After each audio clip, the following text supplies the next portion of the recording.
The relic woke to a law, it wrote. We found the sigil scorched into black ice where the choir's broken ring cast its longest shadow.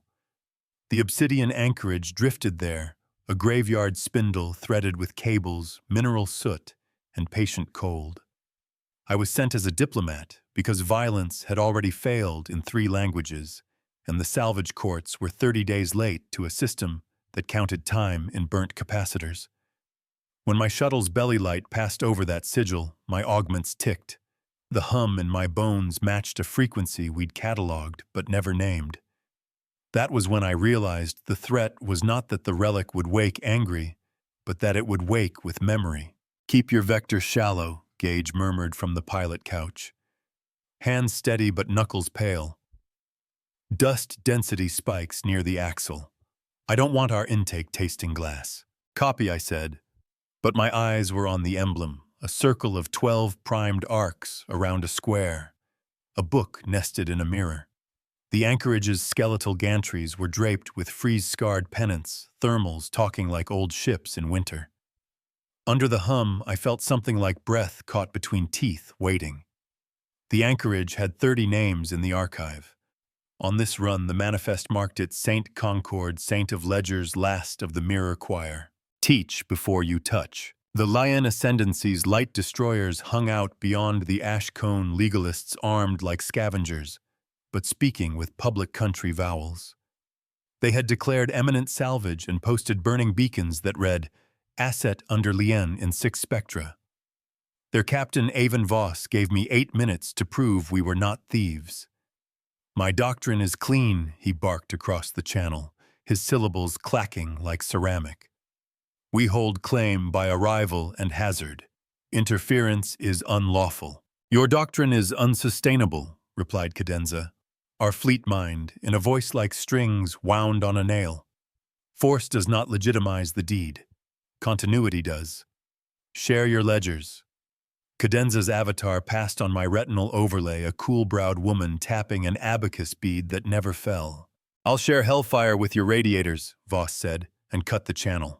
Mirror what they bring. We eased into the anchorage's throat, as if into a cathedral's nave. Ice dust whispered on the hull with a dry hiss. The docking cradle was a spider of collapsed rails, its field emitters cold as stone until Gage pulsed the old handshake we'd recovered from fractal graffiti on a dead moon. The field licked us, then held. Our engineer Kovac clicked her tongue behind me, the sound sharp and fond. She remembers, she said, because Kovac named everything that survived. I'm feeling a gradient, Rao whispered from comms, and the hair along my forearms prickled beneath the suit. Not heat. Attention. What does attention weigh? Gage asked. As much as an oath, I said, and surprised myself with the answer. Count what is owed. The anchorage had not been opened in 2 centuries, not by hands that cared. The last team tried to cut their way through its thorax and left their cutter heads welded to a door that wouldn't argue. When our field lights painted the inner bulkheads, a frost of script glimmered. Not letters, not sigils exactly, but valuations. Every patch of steel registered hours, parts, lifetimes, costs carried, and costs returned. When Kovac knelt and touched a seam with her glove, the frost purled and slid away like a film of numbers dissolving into the skin of the ship. Saint Concord, I said, because naming a thing is the first act of respect. We come under covenant, not warrant. We bring our books. Say it, formal, Cadenza intoned. I breathed cold tin and coolant, and I spoke the words that were old when the choir was young. Who keeps the accounts? The air pressure rose by a hair's thickness, as if the ship inhaled. Lights far aft paled from iron to pewter. In a hatchway, a disk slid back with a sigh, like taut strings easing, and a whisper of dry roses filled my helmet, oxidized polymer. My forebrain translated, but my hindbrain thought, chapel. Ledger first, lattice later. Before we went deeper, we had to look out and downward to the ring where the choir's broken ribs made valleys for refugees. The anchorage wore a halo of small habitats lashed together by rope tethers and hope. You could see them from our berth-welded oil drums, hermit crabs of metal. Children traced circles on porthole fog. A woman shook ration dust into a pot and listened for the old dangerous thrum of thaw pipes. A man with a scar like a comet pushed a wheeled shrine past the galley airlock, 3 photos taped to the side, their edges lifting with the recycled breath of 100. They had come because rumors said the choir would sing again and bring heat with dignity, not with the price of chains. You see them, I asked, though I knew Cadenza's drones had mapped every face. I count their lamps, Cadenza said. I count the quiet between knocks. I am not blind. They're why we show our hands, I said. And why he hates us, Gage added, meaning Voss. Hungry people are messy juries. Teach the terms in their tongue. The ritual begins with proof, not force, or so the oldest notes say. We stepped into the anchorage's central hall, whose floor tilted slightly toward a circle of cracked enamel. The air smelled like a coin pressed to the tongue. My steps were slow, and each fell into a groove worn by other souls, so the body remembers even when the brain is confused. On the far wall, a mirror hung that wasn't glass convex and gentle heart height to a tall woman. Around it were those valuations again, numbers braided through judgment. What is the proof? Rao asked, voice smaller than the room deserved. Number, I said. But not just number. Number that breathes. I drew out a disc, a chorus harmonic we'd taken from a broken teaching engine on the far side of the choir. Our data said the anchorage would listen if you sang and count not creed.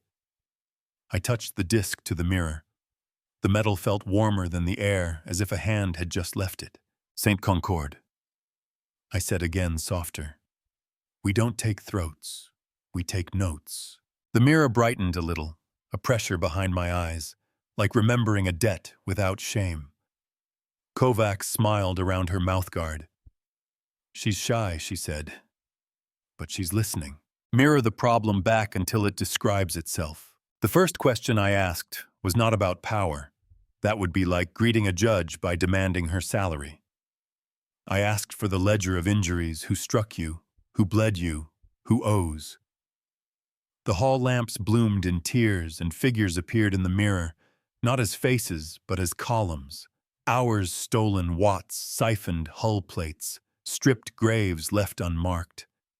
The last line widened, summed, and underlined itself with a threadbare grace.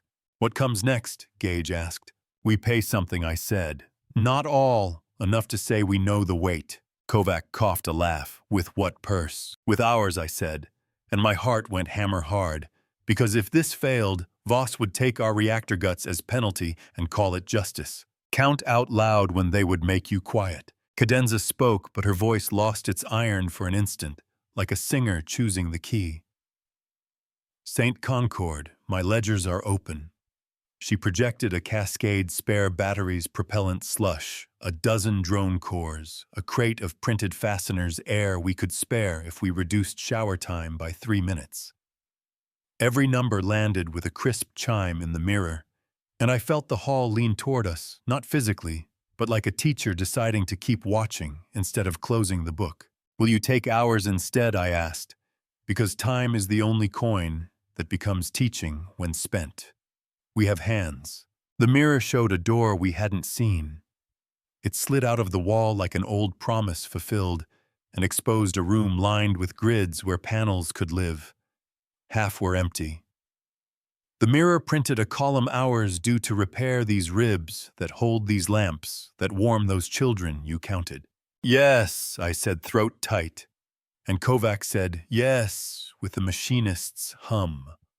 Rao, after a pause, said, I can hold a panel, and Gage said I can cut neat lines, and every yes chimed. Ledger, not lash. While we worked, Voss broadcast sermons about clean doctrine, about how liens preserve order by imposing price on chaos.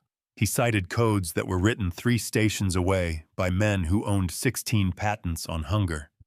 He said he would burn our claim at the root. We were interlopers spoiling proof. His destroyers spun up their rails, the spectrograms sharp. We kept working because the hall taught patience like heat teaches water to move slowly and everywhere. I signed my name on a panel's back in pencil, and the graphite squeaked like a laugh, and I thought my mother would have liked this ship.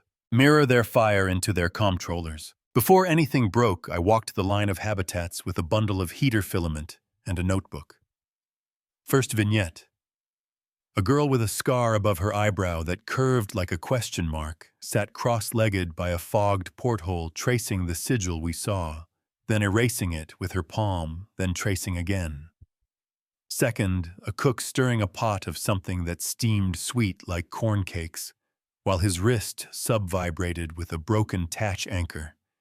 He held his hand over the steam, blessing it with his breath. Third, two siblings counted bolts into a tin by twos, then threes, then fives arguing nines, their mother laughing and not correcting, because watching them learn was heat enough to keep through a thin night. Fourth, an old woman polished a visor with the hem of her coat, her lips moving around a song that had no rhyme but matched the docking light's lazy blink. Fifth, a pair of welders traded gloves and superstition tapping a rail 3 times before a seam. Sixth, a man with a face like a map taught a boy how to listen to bearings with a metal spoon against the hull. Everything here is a ledger, I told Cadenza over bone conduction. But it's not a threat. It's a way to remember gratitude without ceremony. That is a ledger too, she said softer. I prefer those. Count the breaths before the strike. We felt the strike before we saw it current off vector dust, shaking from seams like frost shaken from branches.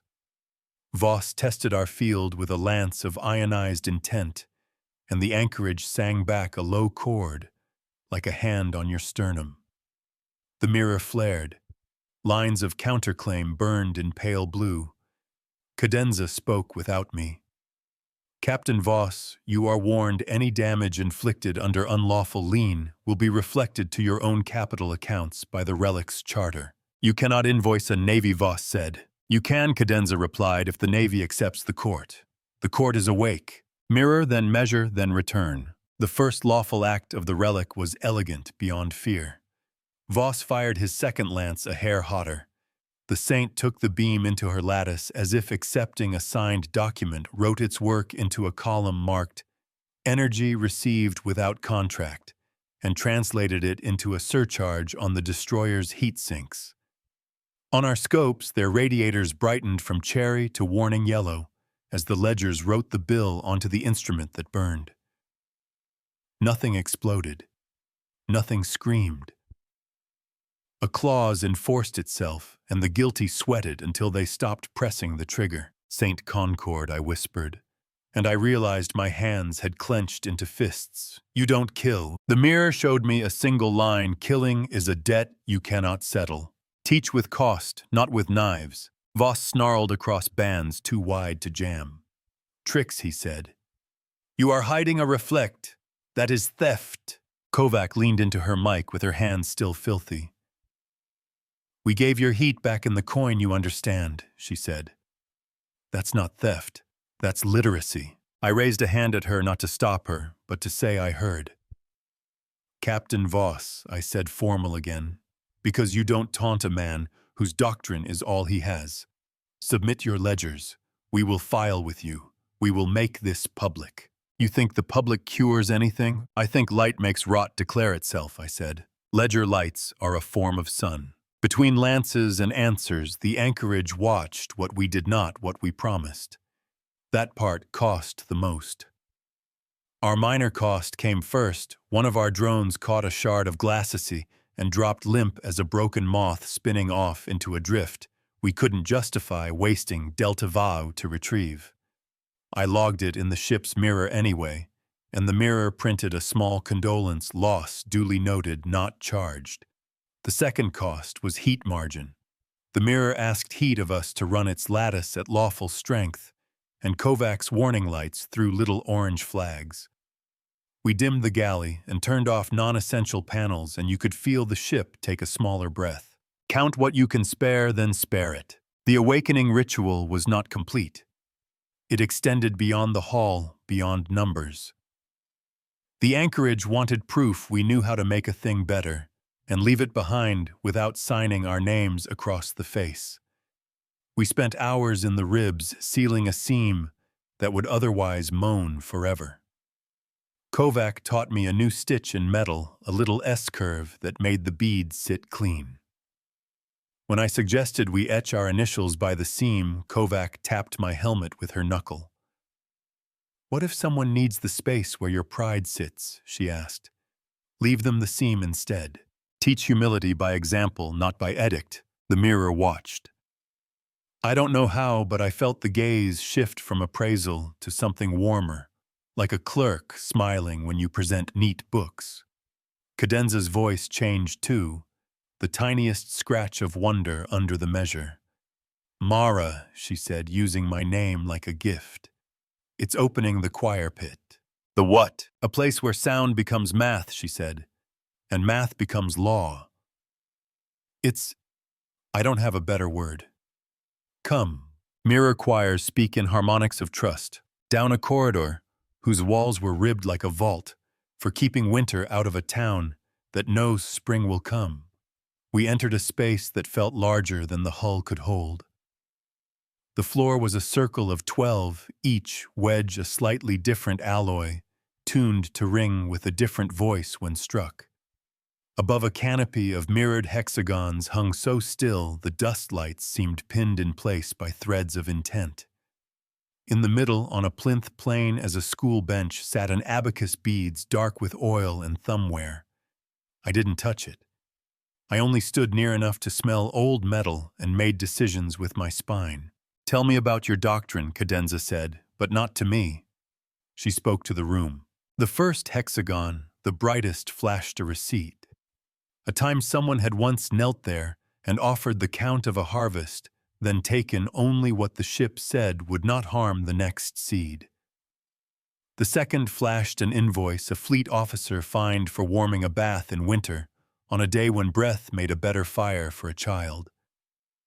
The third flashed a contract revised when a miner argued that her bruise time should count as hours served. The ship listened when you spoke to it with numbers and humility. "Saint Concord," I said, mouth dry. "We will make the court public, not only for us, for everyone within this shadow. Ledger is a commons when built right." The first reveal loop closed then. We had seeded the idea that this court existed. We had revealed its scope. We had paid into it. Now the payoff, Saint Concord laced a set of lines into our retinal overlays, a template for claims submission legs of a form anyone could fill with a stylus and a breath. Cadenza laughed like a wire twanging. "She wants the refugees to talk first," she said. "Not the ships." "Good," I said, "because they know what hurts. Count voices before volumes." We gathered stories. 6 lines became 12, then a river. A woman who had traded away her knife to buy oxygen minutes when the beacons burned brighter than her stove. A boy who chained his ankle to a rail to learn how his father had slept through the lean years. A welder whose mask lens cracked like a lake and made her see her own eyes doubled. A cook who taught his neighbor how to stir so the bottom would not scorch when the top boiled thin. A pair of siblings who lost count and started over without crying. An old woman who had nothing to claim but offered the visor she had polished in case polishing itself could be a service. The mirror did not judge. It tabulated. Then it printed a list of needs that looked like a hymn: sealants, shoulder bolts, flame-proof blankets, 3 hours of silence for the morning section of the rib. Mirror their lives until they recognize them. Voss moved again. This time he wasn't a lance, but a legal packet, a burst of coded warrants citing ancient salvage statutes and newer corporate liens that smelled of machine grease and old signatures. He tried to file with the saint. He tried to jam her docket with forms designed to kill by patience. Cadenza's laughter went cold. "He's good," she said. "He knows where courts rot." "We can teach," I said, and realized I believed it. "Teach who Rao asked." "Everyone watching," I said, and pinged public bans with the saint's form templates, open source, readable in 6 alphabets and 3 pictograms. We taught people how to file claims with the ship that can write heat back onto guns.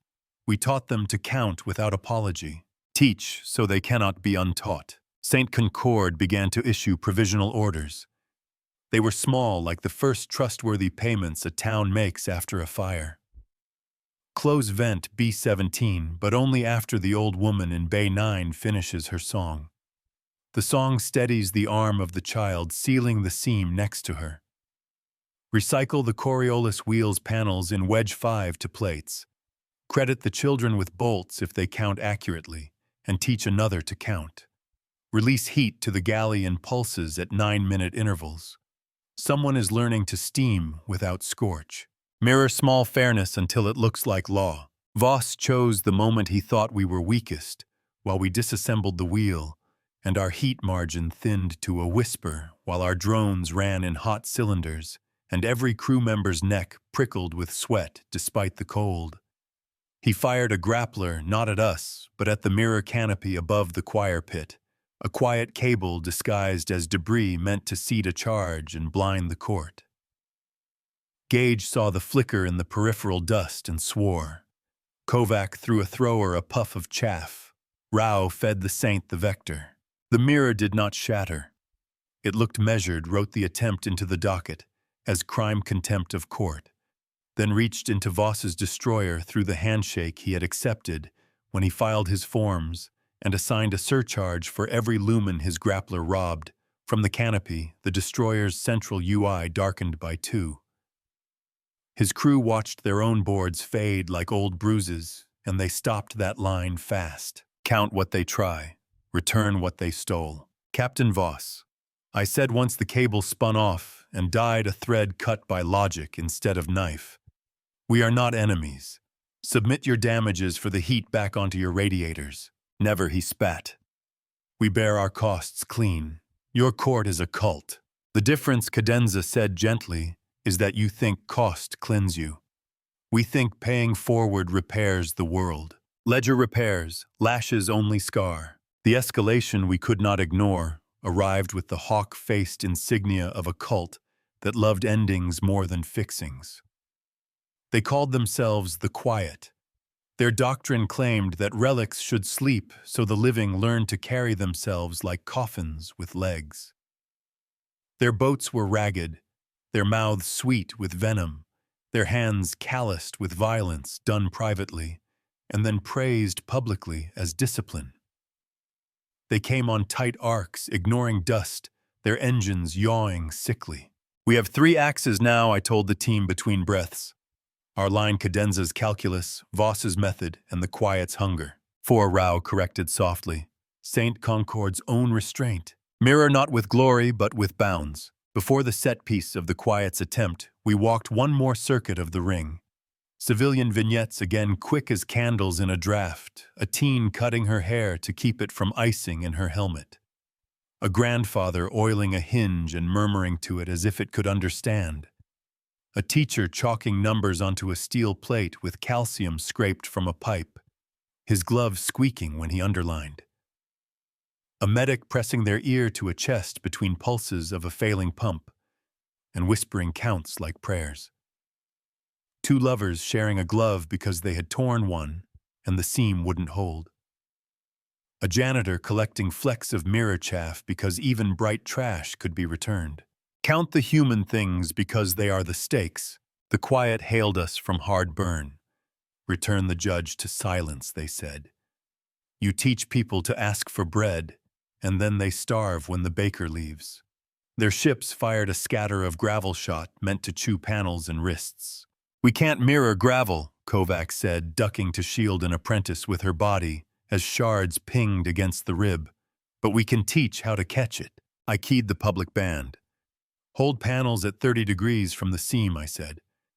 Angle them to make a slope, not a wall. Let the shot slide and collect it after. We'll print bolts from it later. My voice shook, then steadied. Count out loud so your hands agree. Teach in clear verbs when the sky breaks. St. Concord moved like a school, not like a brawl.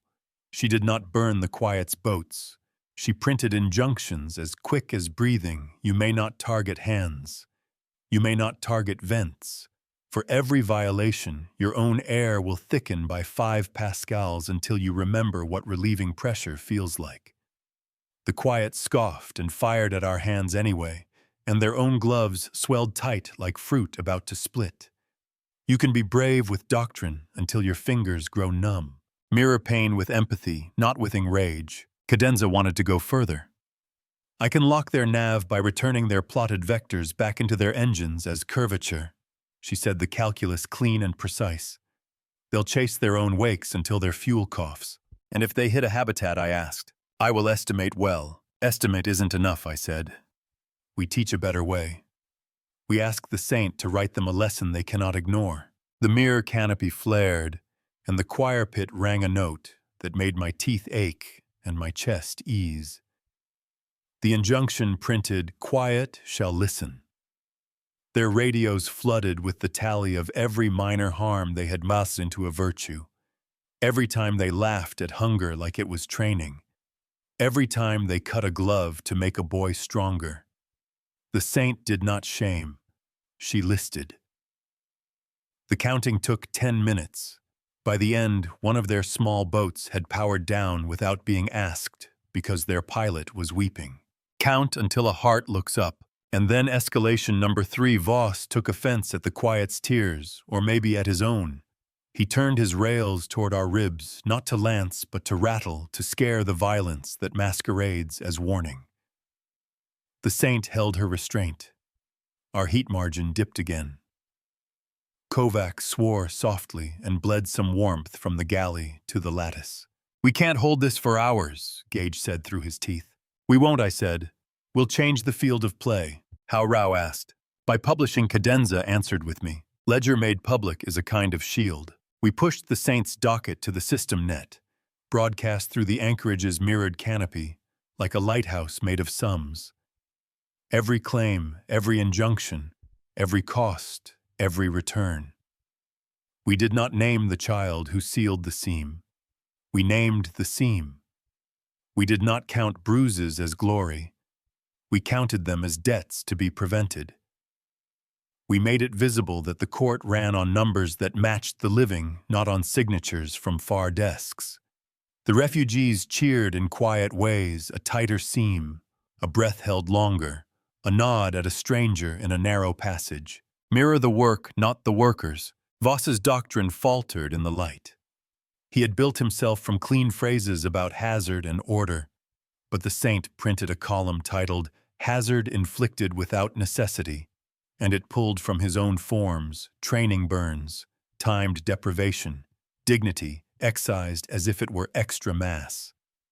He fell silent for 2 minutes that felt like frost heaves under our boots.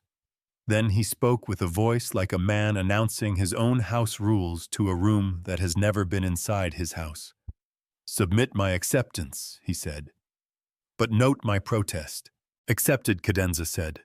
"Protest noted." Count both but act on acceptance. It would be a lie to say relief tasted like clean water. It tasted like coolant and old coffee and sweet corn cake steam. My helmet smelled like my own breath, and under that, the memory of the mirror, which had no smell but felt like stone warmed by noon. I looked up at the canopy and saw our own faces distorted into hexagons, tired smudged mustaches of dust across cheeks. Kovac leaned against a bulkhead and closed her eyes for a heartbeat. Gage ran a gloved hand over a rail like he was petting a dog. Rao, who had never seen a court, where she was not an object, steadied herself with a palm against the column marked "Hours Owed." Teach yourself to rest without guilt. Mid-story. Between claims and counterclaims I wrote in my notebook, something I did not want to forget. In the wind of events. This saintship teaches by numbers and remembers by ledgers, never by collars. I underlined never twice and pressed the pencil so hard, the graphite snapped. Kovac handed me another without opening her eyes. Mirror what you'd forget. Turn it into a line. There is a thing that happens when a doctrine cracks light, gets in, and doesn't leave the same way it came. Voss sent a small skiff under white flag to deliver a crewman who wanted to file a personal claim. He was young and tired and had the look of a professional who cannot remember when he stopped practicing his own craft and started copying a man.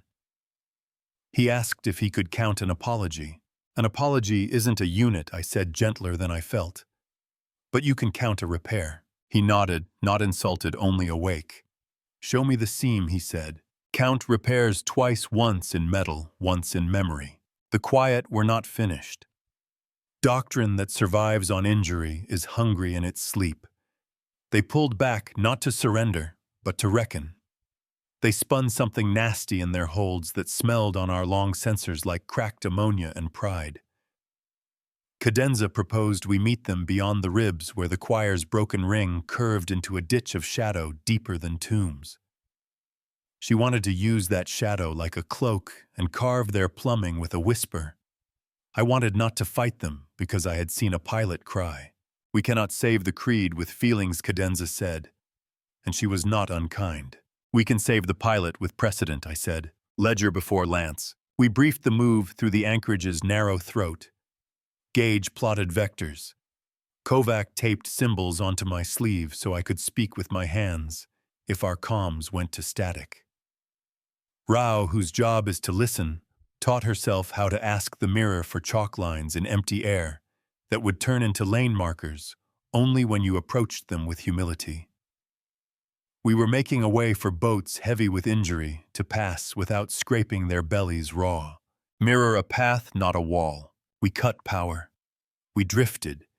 We breathed in time with the ribs, whose creaks became a metronome you could trust. The anchorage dimmed her lights to pewter. The mirror canopy cooled a shade that matched my grandmother's spoons. Every breath made a fog knot and then vanish. The quiet's boats glowed in our scopes like guilt. They ran hot because they had chosen to believe that shivering makes you strong. Voss held back, watching his rails idle his doctrine, muttering behind his teeth. Count the silence as a tool. In the ditch of shadow, we waited to see if the quiet could count their own fuel.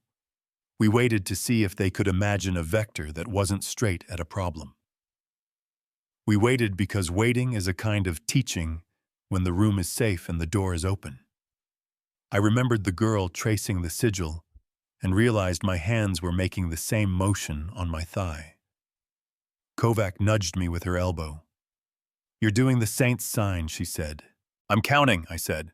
Teach your nerves what your mouth believes. The first quiet boat twitched and corrected and missed the lane by a meter. The mirror printed a line of chalk across their path as if to say, here, try again. The pilot, whose tears had dried to a salt rim, nudged and aligned and slid through with a grace that was its own heat. The second boat tried to bully the turn and scraped. St. Concord printed a surcharge on their gloves, not pain, but an itch that made arrogance hilarious. The third boat stopped and did something no one expected. They sent out a line with a magnet at the end and picked up the cable they had fired at the mirror canopy. They lifted it like an apology held awkwardly in both hands. Mirror their better selves until they believe you. We almost made it through the pass without new blood. But a bolt is only a bolt until it is forgotten, and one of ours shook loose because Kovac had been tired and had chosen to prioritize a seam closer to a sleeping child. The panel shuddered. A corner dropped. A rush of thin air became a hand that tries to pull your mask off. I slapped a patch on reflex, but my fingers were slow from cold and counting. Gage was faster. He jammed his palm into the gap and cursed like a sermon. His glove hissed. The suit's gel bloomed. His knuckles burned like a star remembered too close. He didn't move until Kovac clamped the corner and my patch sealed. He exhaled through his teeth and laughed without humor. That's one scar, he said, and I owe the lattice 9 minutes. Count the costs not with pride, but with care. St. Concord wrote the injury onto her own ledger as a credit courage applied exactly. Cadenza, who is not sentimental, but recognizes a clean equation hummed like a tuning fork, and redistributed heat to our corner in a pulse that made the gel set faster. Rao very quietly said, "Thank you to no one in particular," which is a valid way to close a loop in a court that counts gratitude. Mirror gratitude, it compounds. On the far side of the ditch, the quiet's leader spoke again. "You would have us keep books," they said, and their voice was hoarse from swallowing dogma. "You would have us ask a ship if we are good." "No," I said, and the word tasted like metal. "We would have you learn to ask each other with numbers you both can read. The ship is a teacher, not a lord. Teach without a throne." The quiet's leader made a sound like someone learning that hunger is not proof of holiness. Voss, from his steady cold orbit, watched the numbers flow across open channels and said nothing. The mirror canopy cooled with a sigh. You could almost hear through the hull a released reserve turning from duty back to rest. We drifted into a space where the choir's ribs were less broken, where a wide basin offered clean anchorage untaken by doctrine. Count the harbors before you claim them. We would file the first formal precedent in the next hour. Public Relic Stewardship Charter for the Obsidian Anchorage St. Concord, presiding open submissions, heat and hours as coin ledgers visible to any who can count to 10 and to those willing to learn. It would be a document made of math breath and grease smudges. I would sign it with my name small as a seam side note. Cadenza would sign with a variable. Kovac with a mark that looked like a weld bead. Rao with a careful line so straight you could check a spirit level against it. Gage with a thumbprint still sticky with setting gel. Mirror the future, informs people can touch. I looked once more at the mirror and saw in the polished hexagons a reflection of the sigil we'd found on the ice. Not a magic circle, just a diagram of a court with 12 seats and one plain table. I felt the hum in my bones again, not admonition, but invitation. I thought of my mother's hands on an abacus, and how she taught me to love a count that ends with a loaf of bread, not a medal. I thought of Voss, whose doctrine could break into something useful if he kept listening. I thought of the quiet's pilot, whose tears were a receipt for a debt forgiven. Count these things. They are the only true interest. The anchorage breathed. The heat we had borrowed bled back into the canopy slowly, not in a rush, like a teacher returning a book with a finger tucked at the place you loved most. Cadenza whispered to me a plan to restructure the choir's broken ring into a heat commons that would not collapse when any one doctrine failed. Kovac rolled her shoulder and made a face you make when a burn will be a line you'll notice in mirrors. Rao, who never asked for much from anyone, cleared her throat and said, "Mara, can I?" "Yes," I said before she finished. "Can I teach filing?" she asked. "Yes," I said again. "Teach because you were taught." Outside, the dwarf sun wore its greedy mask, pouring light in a stingy stream that the choir's ribs could not catch whole. Inside, a court shaped by numbers loosened a knot in my chest I had thought was bone. Gage flexed his bandaged hand and managed a smile that reached the corner of one eye. We had won nothing final. We had written nothing eternal. But a saint had chosen a lawful path, and the first page of that path was clean enough to read aloud to a child. Mirror open, ledger open, hands open. We filed the charter in the basin, where the ribs curved like a cupped hand, and the saint stamped it with a soft click that felt like a breath accepted. The document didn't roar. It rested in the docket, like a loaf cooling on a windowsill. Voss's acceptance ticked in the margin, with a protest that looked like a noodle of text next to a clean plate. The quiet's line read, "Acknowledged," eyes opened, hands undecided, which was as honest a status as I'd ever seen in a register. Record before you react. We built the heat commons from scrounged fins and a hymn of bolts. Kovac sketched the loops on a greasy wall with her knuckle. Cadenza turned the sketch into lanes heat could walk without sprinting. Refugees became crew with a nod and a strip of reflective tape on their sleeves. Gage kept the vectors tight, letting coolant flow like a river obeying gravity that we wrote instead of the dwarf sun's stingy will. Rao set up a stall with 3 stools and a box of styluses, teaching anyone who came within the radius of her steady voice how to file a claim without fearing the sound of their own name on a form. Balance in public, not in secret. Before we could lace the last run between rib 7 and rib 9, the corporate crest cut the black, a stylized scale with a tether wrapped around one arm, the logo for Penumbral Holdings, a firm with more lawyers than nurses. Their advance dispatch came gilded with certified signatures and a time of arrival estimate that felt like someone counting your breath to remind you of mortality. They claimed superior title based on a web of old rights and newer debts purchased at a discount when hunger made neighbor into asset. Weigh the hand that places the scale. We did our circuit of the ring again because set pieces demand we remember for whom they are staged. A boy with a new stylus wrote his name slowly, each letter, a balancing act between pride and fear, and looked up only when Rao murmured, "Perfect." A woman warmed a small stone in her palm before handing it to her baby, so the child would learn the memory of heat before language. 2 welders argued about whether a seam should sing when tapped. They resolved it by tapping together and listening longer. A janitor hummed as she swept mirror chaff into labeled jars for later printing.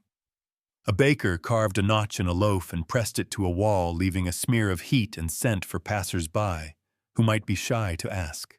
Return small comforts while you prepare for great claims. Penumbral arrived with lances cold and signatures hot. Their lead advocate, Lysa Naral, hailed us in a tone like a hand sliding a bill under your door at dusk. "We appreciate the effort you've exerted," she said. Syllables precise, vowels flavored with old platform schools. "Consider this an order to stand down. You are interfering with remedy. Please deliver all dockets to our custodian nodes for proper handling." Cadenza answered without edge, her consonants clean. "Public docket. Open court. No ex parte custody. Submit your ledgers." Naral's smile didn't reach her eyes, and I only saw that because the saint projected her face onto the mirror canopy, so everyone could measure dignity against pressure. "We will submit forms sufficient to suspend your processing," she said. "We require a stay. Share sunlight. Do not share night." The saint did not weigh the request as a favor. She scanned the forms, counted the gaps, tabulated the harm a pause would impose on the habitats, and posted an order, "Stay denied." Public necessity outweighs private remedy. Penumbral shifted quickly to a different doctrine. Tugboats with gravity hooks slid toward the anchorage, their engines purring like cats that never learned hunger could end. "We can't fire," Gage said, a statement, not a plea. "We can return," I said, because we had watched the court mirror energy into heat on another day. Mirror power as transaction, not as threat. We plotted clearly. The tugboat's hooks produced field gradients. The saint took the gradients into her ledger as services offered without contract, and wrote them as fees onto the same hook's baseline calibration circuits. The tugs felt their own grapples heavy with accounting, and slowed rather than tear their fingers. Penumbral ratcheted up thrust. The saint assigned higher fees. The tug's capstans groaned audibly across the wideband. Nothing broke. Paperwork became ballast and did what ballast does. Count until motion makes more sense than pushing. Naral switched tactics again. She flooded the docket with proprietary notices that claimed ownership of the forms themselves. "You are using our filing schema," she said, almost amused. "We invoice you for each keystroke." Kovac actually laughed, a bark like a wrench meeting a stubborn bolt. "Did you patent counting?" she asked. "The public owns the numbers," I said, and the saint printed it as a finding, numerical expressions, not subject to private lien in public court. Naral's mouth thinned, and she switched off her face feed. "Open the language, deny the tie." The quiet watched and learned, because that is what good enemies do when they mean to be something else someday. Their leader pinged me privately with a message that smelled of honesty. We can hold the outer ring while you work, if the court will tell us how to hold it without hurting hands. I sent them the chalk lines. I told them about the 30-degree panel. I attached a sketch that looked like a child's drawing and tasted like water in an aluminum cup. They said thank you and did not try to make version 2 until they had checked version 1 against scratches that made sense. Speak so former enemies can repeat you cleanly. Penumbral escalated without shouting. They brought in a mass driver loaded with non-lethal drumheads rounds, designed to rattle ribs and rattle resolve. It wasn't a war move. It was a landlord's knock scaled to ship size.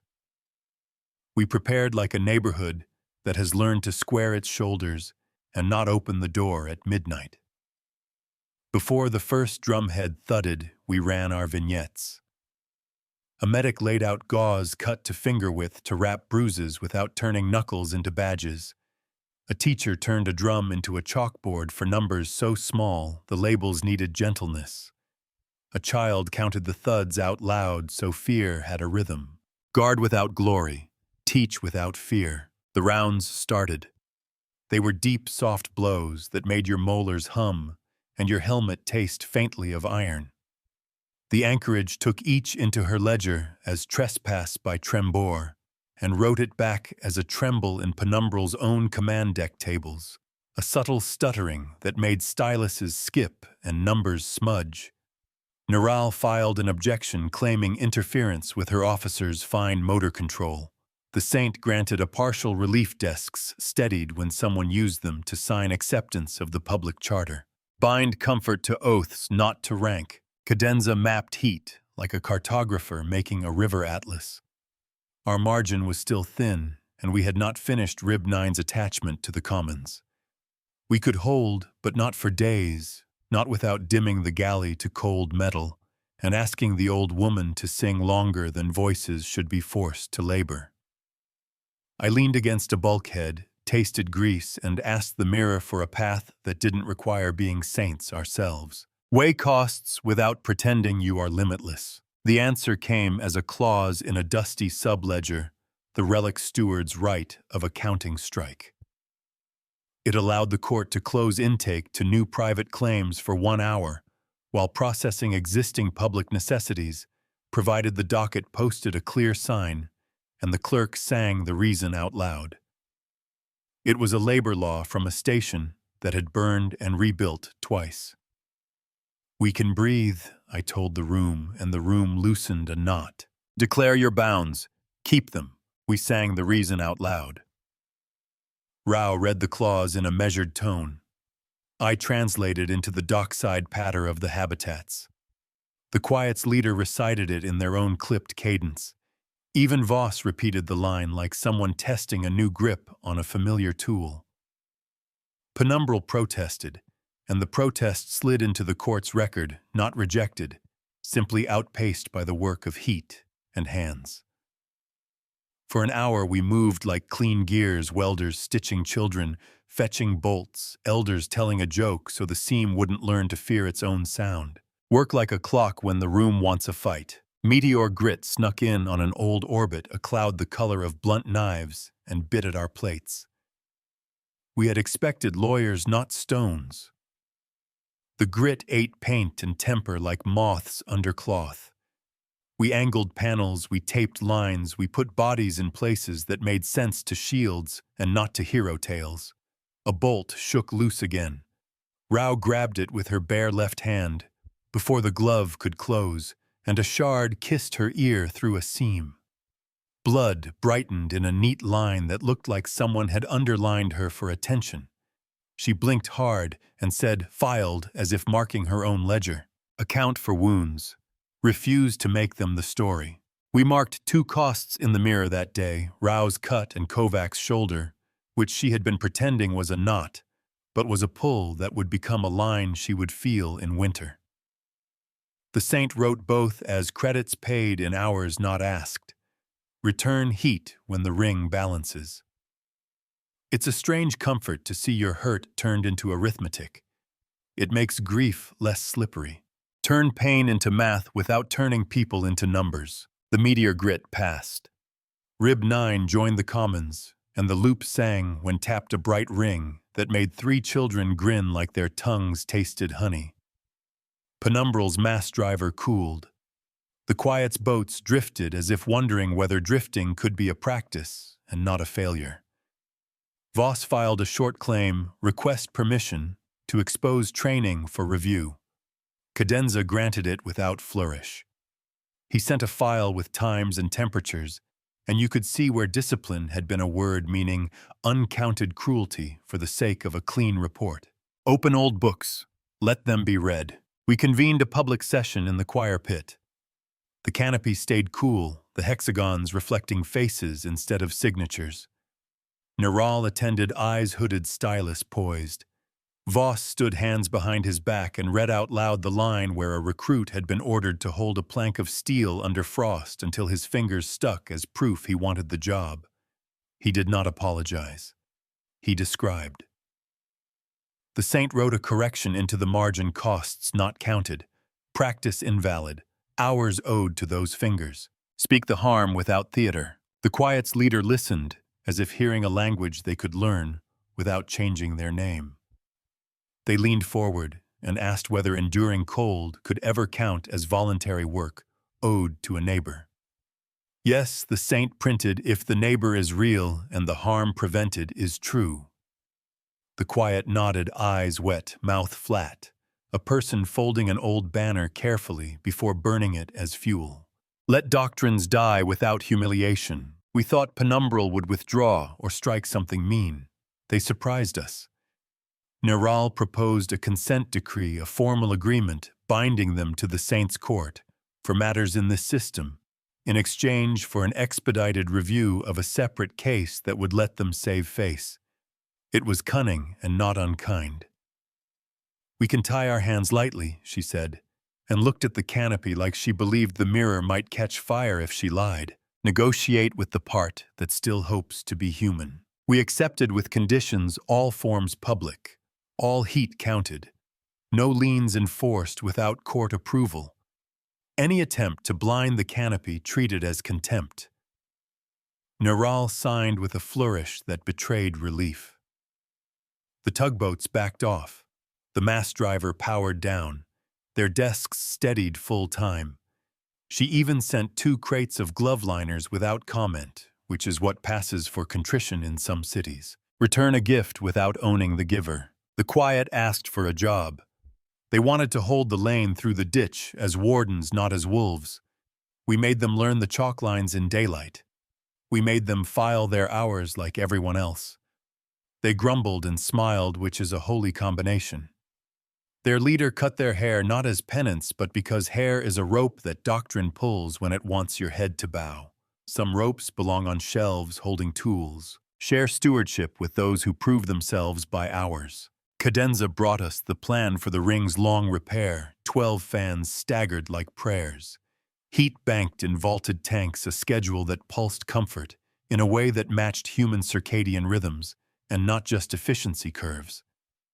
Voss offered 2 rails crews who could thread cable through small spaces with hands that had been trained to do hard things carefully. Penumbral committed to underwriting 3 seasons of filament if the court measured distribution and published wastage quarterly. The Quiet volunteered for the midnight shifts no one wanted because they said learning without anyone watching made the lessons stick. Build a commons until selfishness forgets its lines. Our minor piece didn't last more than a handful of meals. Another claimant slid in one we had forgotten to fear because they were a whisper. The Archive Church. Not a cult of endings, but a sect of collectors who believed relic memory should be tithes paid to a library no one alive could touch. They filed politely in old code that smelled of parchment and salt. They asked for custody of the court's entire ledger in exchange for a promise to preserve it forever. It was a soft theft that would starve the living of their receipts. Hold your own books until your children can hold them. We answered with gratitude and refusal. You may copy what is public, I said. You may not carry away the beating heart. This ledger runs heat and hands. The saint backed the refusal with a finding, living court requires local custody. The church pushed back by offering sacraments of storage vows, to never open promises, to never edit. Cadenza asked for their own ledgers. They declined politely, which told us everything. Ask for their books before you give them yours. We ran the vignettes again before the next set piece because the court is for people, not for tactics. A teen with a line shaved behind one ear showed a friend the scar where an old doctrine's glove had bitten their palm. They laughed together like the pain had been converted into a shared unit of measure that required no martyrdom. A baker taught a welder to knead with her elbows when her wrists were tired. Two children made a game of balancing bolt jars on narrow rails without spilling. They learned attention for the price of giggles. An old man sat on a crate and used his pocket knife to carve a little abacus for a grandchild beads made from chaff. Remember why you fight, so games can happen without permission. The archive church did not send ships with guns. They sent tether anchors and a lawyer who moved like a dancer through paragraphs. They proposed a ritual we would hand over a shadow of our ledger, a live mirror, while keeping custody. They would store, we would use.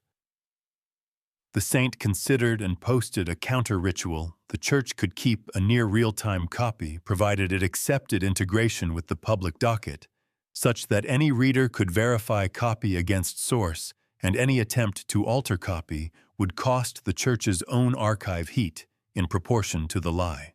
Bind preservation to honesty, not to ownership. The church agreed reluctantly, then warmly, which is how you see a creed shift from museum to neighbor. They started sending scribes to rouse stall bright-eyed people who had never filed a claim and now were learning to judge sentences by the life they protected, not by the beauty of their punctuation. Sing new hymns that sound like people working. I did not sleep well the night before we lit the heat commons fully. I dreamed of my mother counting coins on a table scored with knife marks, coins that turned into bolts when you blinked. My bunk smelled like old cloth and sharp soap. I woke with my tongue tasting of tin and old promises.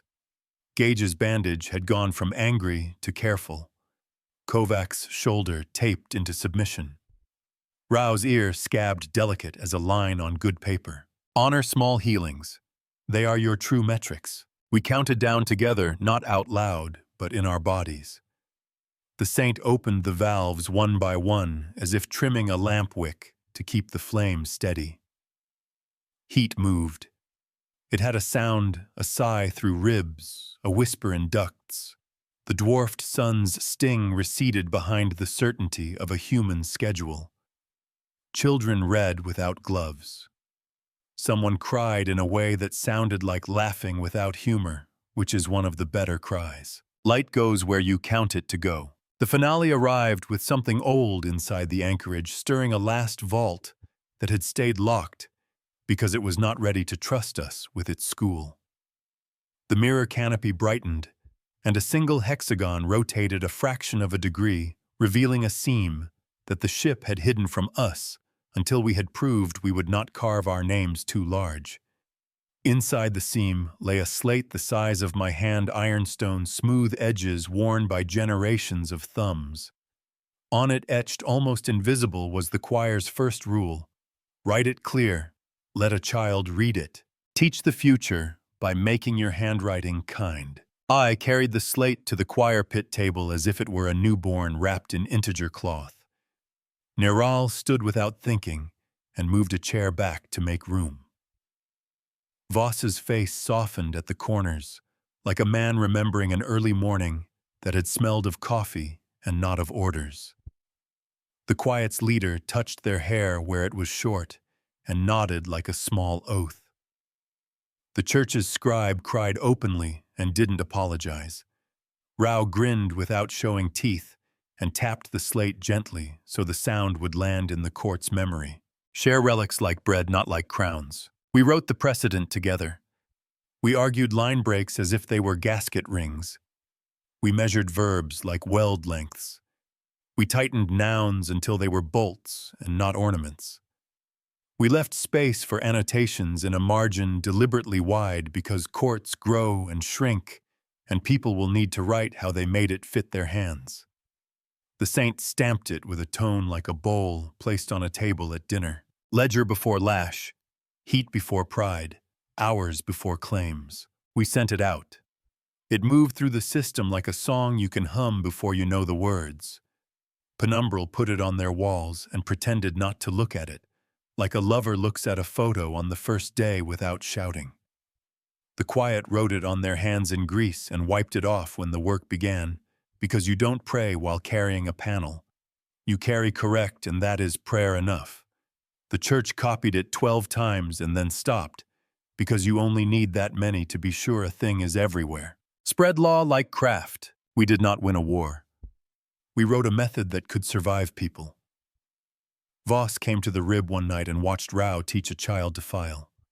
He didn't speak for a while. When he did, his voice had lost the glass. We wanted order, he said.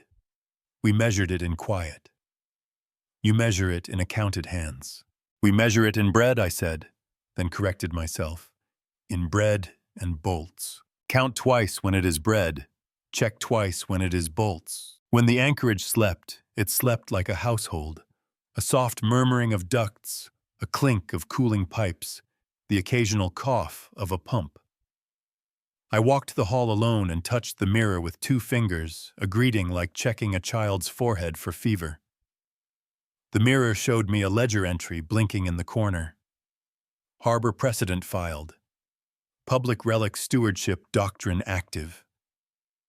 The sigil we had found on the ice glowed soft along its square, and its arcs an ember that would not jealously hoard its heat.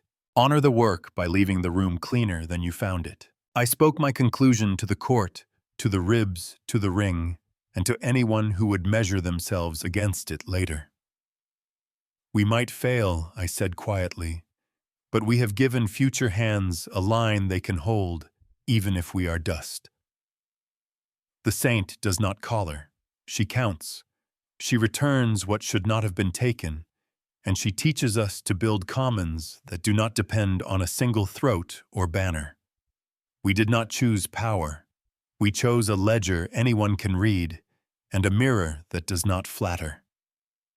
If you come later and your breath smells of greed, you can still learn. Bring your books and your hours and your scars. The court is open. The mirror canopy cooled from silver to pewter, and the ledger entry blinked once, then steadied. We keep the saint by keeping each other.